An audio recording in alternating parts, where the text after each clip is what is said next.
أعوذ بالله من الشيطان الرجيم بسم الله الرحمن الرحيم وتركنا بعضهم يومئذ يموج في بعض ونفخ في الصور فجمعناهم جمعا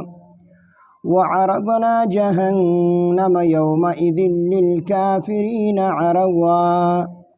الذي كانت أعينهم في غطاء عن ذكري وكانوا لا يستطيعون سمعا صدق الله العظيم رب اشرح لي صدري ويسر لي أمري واحلل عقدة من لساني يفقه قولي رب زدني علما سبحانك لا علم لنا إلا ما علمتنا إنك أنت العليم الحكيم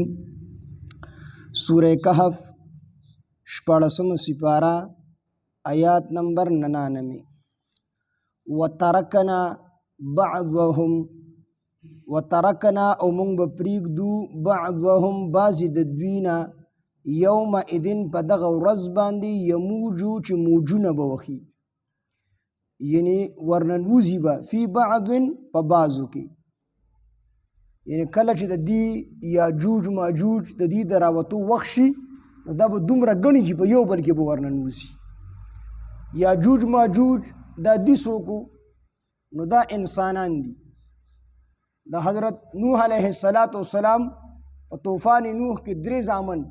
دا بچیو حام سام او یافس دا ټوله دنیا بیا د دینه آباده شوې ده نو دا حام سام د دینه دا نور دنیا آباده شوې ده او دا یافس چې دی یافس چې د نوح علیه السلام کوم زوی و نو د په اولاد کې د یاجوج ماجوج دي د یاجوج ماجوج د په اولاد کې دي یو بیر رسول الله صلی الله علیه وسلم د دجال ذکر وکړو نو د هغې بعضې علامات نبی علیه السلام وښودل چې هغه ډېر حقیر معلومېدو خو بعضې علامات نبی علیه السلام د دجال وښودل چې د هغې نه بچ کېدل ډېر زیات ګران لکه په هغې کې یوه علامه ده وښودله چې دجال چې دی نو د ده یوه سترګه به د سخه انګور په شان د بهر راوتلي وي په دې دویمه سترګه باندې به هم دی کاڼه وي د ده د سر دا ویښته دا به کلچي وي او عربو کې چې کوم دی یو کسو کافر عبدالعزى ابن قتل دا ډېر زیات بد شکله و نو نبي علیه السلام وفرمیل د ده په شانتې به وي د ده په شان بد شکله به وي نو صحابو چې کله دا خبرې واورېدې نو د پېژندل خو ډېر اسان دي او د ده نه ځان بچ کول هم ډېر اسان دي خو نبي علیه السلام وفرمیل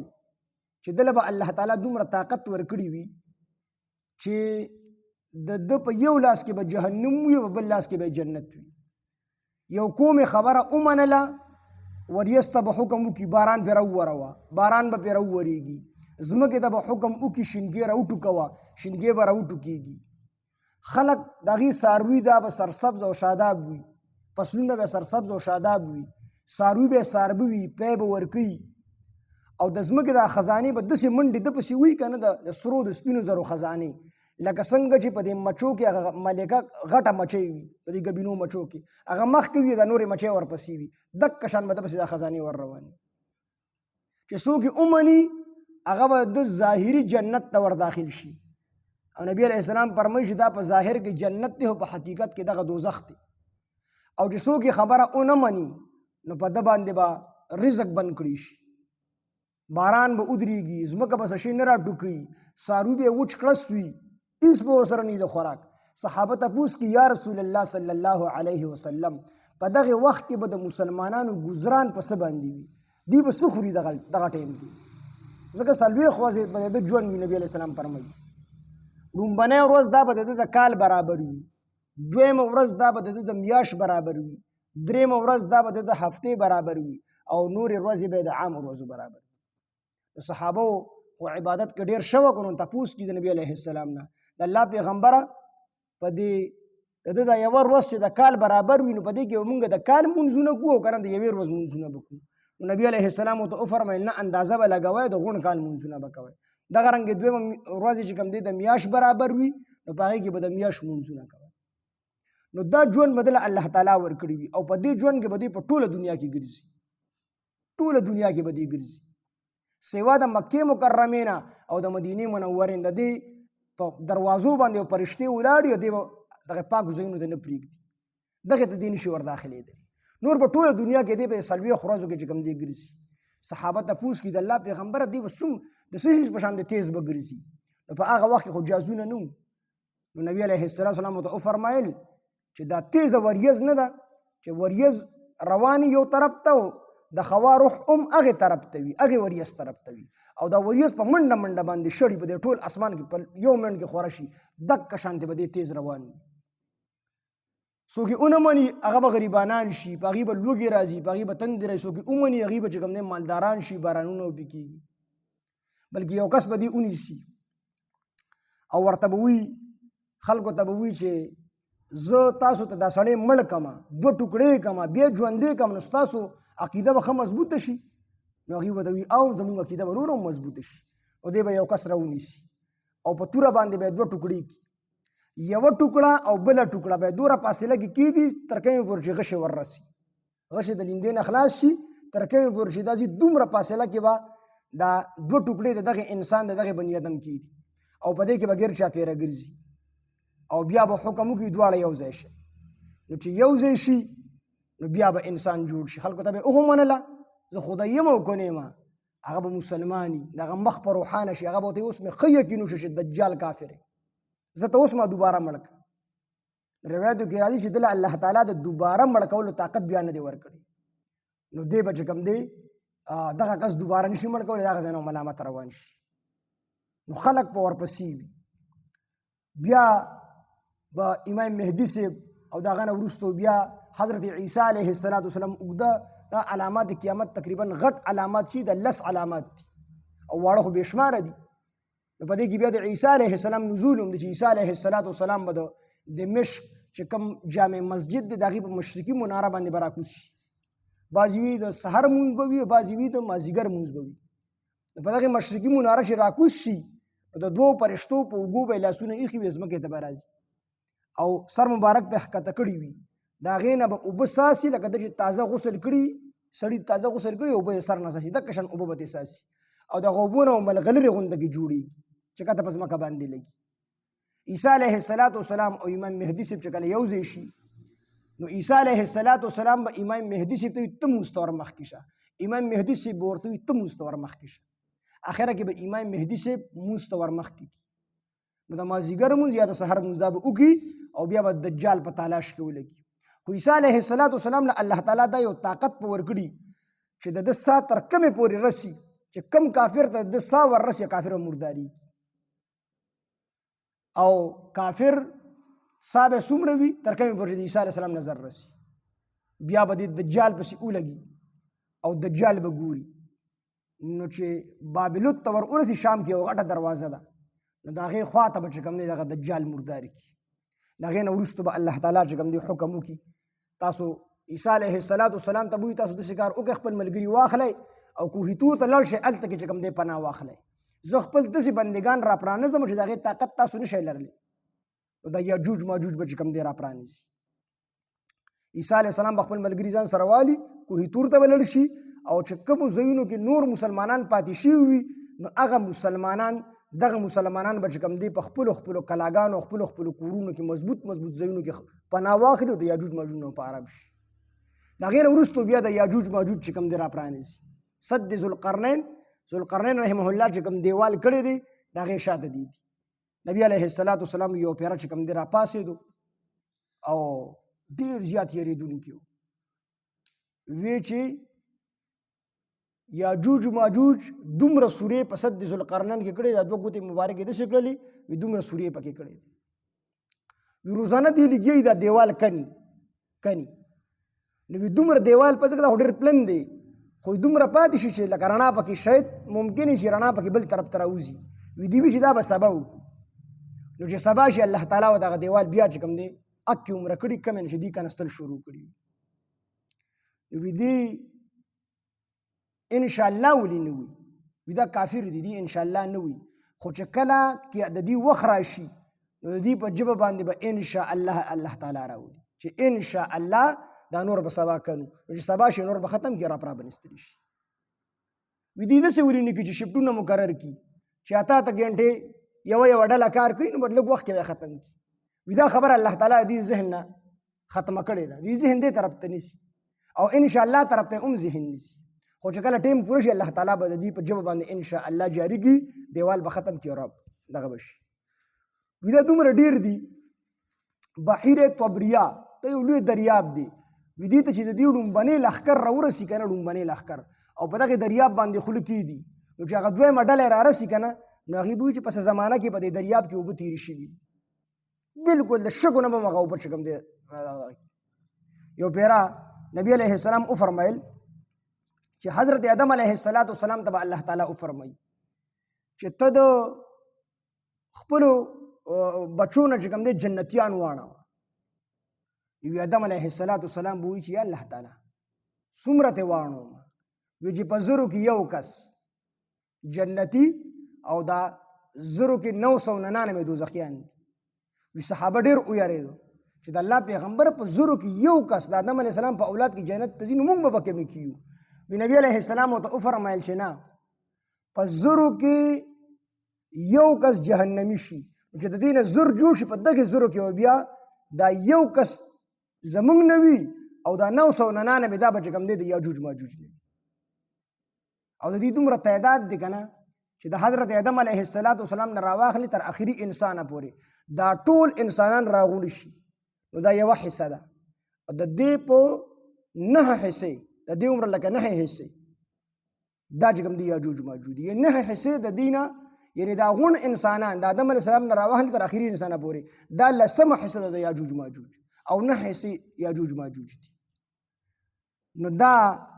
یاجوج ماجوج به چې کوم دی را پرانستلی شي، هر څه به ختم کړي. په دغه وخت کې به دومره ګراني وي چې د یو غویي سر دا به په 100 دیناره باندې وي. دینار د سرو زرو نه وي، په 100 دیناره باندې څوک چې د غویي سر واخلي که نه، نو وي خلک به وایي چې ډېره ارزانه سودا یې وکړله. مسلمانان به په کلاګانو کې وي او ډېر مسلمانان به د حضرت عیسی علیه السلام سره په کوهي تور کې وي. بیا به مسلمانان دعا وکړي الله تعالی نه چې یا الله تعالی عیسی علیه السلام چې دې غزا و مخلاص کړي.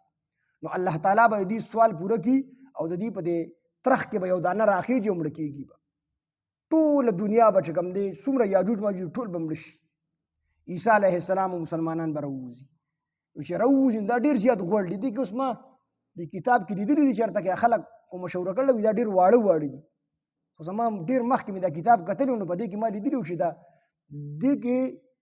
30 ګز هم شته دی، اسلامي ګز 30 ګز دنګ پکې هم شته دی او واړه پکې هم شته دي. هغه مې وکتو، هغه ټیم ډېر لږ و، دا کتاب رانه رخ شوی و، نو هغه مې پکې ونه موندو. که بیا هم سبا مې پکې وموندو بیا به ته وګورم چې څومره دغه دي پکې. بعضې خلک وایي چې دا ټول واړه دي، کې غټ هم شته دي، واړه پکې هم شته دي. خو دا دومره ساربدي وي چې دا د نور د وجې نه د دې نه چې کوم دی چربي کته ساسي. نو الله تعالی ته به دې سوال وکړي چې یا الله تعالی خو ډېره بدبویي ده، د دې غذا به خو خلاص مړه دي خو بدبویي ډېره زیاته ده. وی الله تعالی به چې کوم دی یو قسم مرغۍ ده چې د هغې سټ د اوښ د سټ په شان دی، نو هغه به مقرر کړي او یو به نیسي دریاب ته به یې رڼه کړي، ټول به ختم کړي. خو بیا به هم بدبویي باقي وي. بیا به الله تعالی د هغې نه پس تیز باران وکړي، دومره تیز باران به وکړي چې دا ټوله بدبویي به ختم شي، مسلمانان به راووځي. د هغې نه پس 40 کاله به عیسی علیه السلام او امام مهدي صاحب په شریکه باندې حکومت کوي. نو په دې 40 کاله کې به مسلمانان داسې که نه چې دوی په مقبره باندې تېرېږي نو وي چې کاش زموږ دا مشران ژوندي وي چې د خوشحالو دا دور یې لیدلی. هر څیز کې به الله تعالی به حکم ځمکې ته وکړي برکتونه راوباسه، اسمان ته به خپل برکتونه راووروه. د زکات مستحق په څوک نه وي په ټوله دنیا کې. یوه چیلې دا به د غونډ کور دپاره پی کافي کي، یوه غوا میخه دا به د غونډ خاندان دپاره پی کافي کي، یوه اوښه دا به د غونډ کلي او علاقې دپاره پی کافي کي. انار به دومره غټي چې د هغې د پټونو نه به خلک چترۍ جوړې په سوري باندې به یې ګرځي. نو قسم قسم برکتونه او مسلمانان به ټول اپس کې رونه وي. د هغې نه پس په بیا اوږده واقعات دي، بیا وروستو چې کوم دی بیا خلک خرابېږي. اخره کې بس لږ مسلمانان پاتې شي، په هغې به الله تعالی یو وبا یو خوا به وچلي او د هغې د وجې نه به د هغې به یې ترخ کې څه بیماري جوړېږي او مړه کېږي. مسلمانان چې ټول ختم شي د هغې نه وروستو بیا قیامت راځي.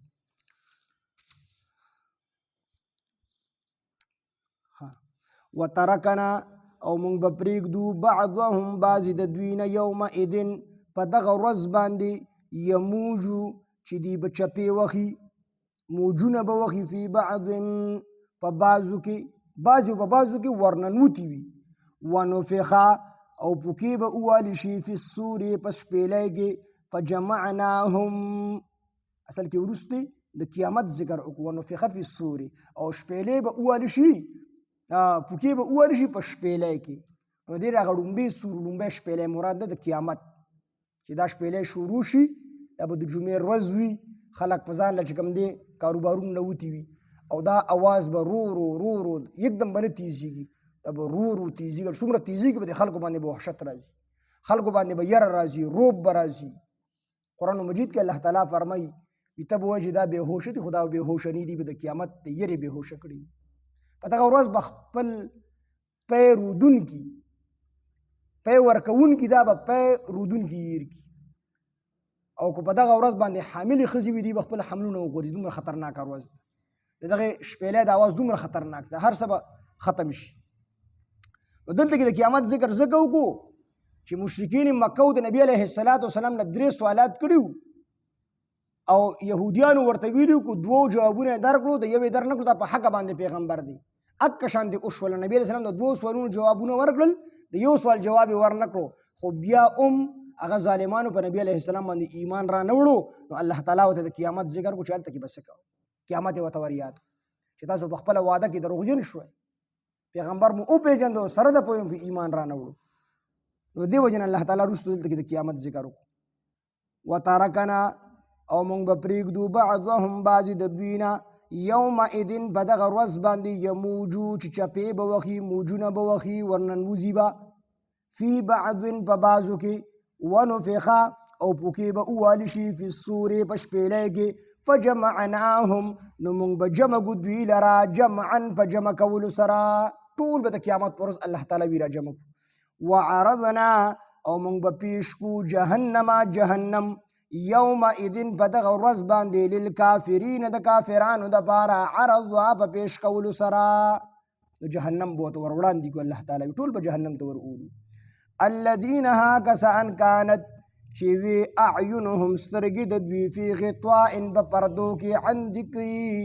زما د یاد نه زما د ذکر نه زما د ذکر او زما د یاد نه دي سترګې په پردو کې وي دی حق طرف ته نه کتل وکانو او دوی لا یستطیعون چې دوی طاقت نه لرو سمعا د اورېدلو د حق خبرې اورېدلو طاقت یې نه لرو یعنې اورېدلې کولی شو خو اورېدلې بیا قبلول نه د نبي علیه السلام دعوت پې واورېدو خو د قبلولو طاقت پکې نه و چې دغه خبره قبول کړې په نبي اسلام ایمان راوړی وترکنا او موږ به پرېږدو بعضهم بعضې د دوی نه یومئذ په دغه ورځ باندې یموجو چې موجونه به وخي فی بعض په بعضو کې موجونه به وخي چپې به وخي ورننوځي به فی بعض په بعضو کې ونفخا او پوکې به ووالي شي فی الصور په شپېلۍ کې د قیامت په ورځ باندې فجمعناهم نو موږ به جمع کړو دوی لره جمعا په جمع کولو سره یو ځای ته به را جمع کړو وعرضنا او موږ به پیش کړو موږ به وړاندې کړو جهنم یومئذ په دغه ورځ باندې للکافرین د کافرانو دپاره عرضها په پیش کولو سره په وړاندې کولو سره الذین ها کسان کانت چې وي اعینهم سترګې د هغوی فی غطاء په پردو کې عن ذکري زموږ د ذکر او زموږ د زما د یاد نه وکانو او دوی لا یستطیعون چې دوی طاقت نه لرو سمعا د اورېدلو سبحان الله بحمده سبحانک اللهم بحمدک نشهد ان لا اله الا انت نستغفرك ونتوب اليك سبحان ربك رب العزة عما يصفون وسلام على المرسلين والحمد لله رب العالمين آمين برحمته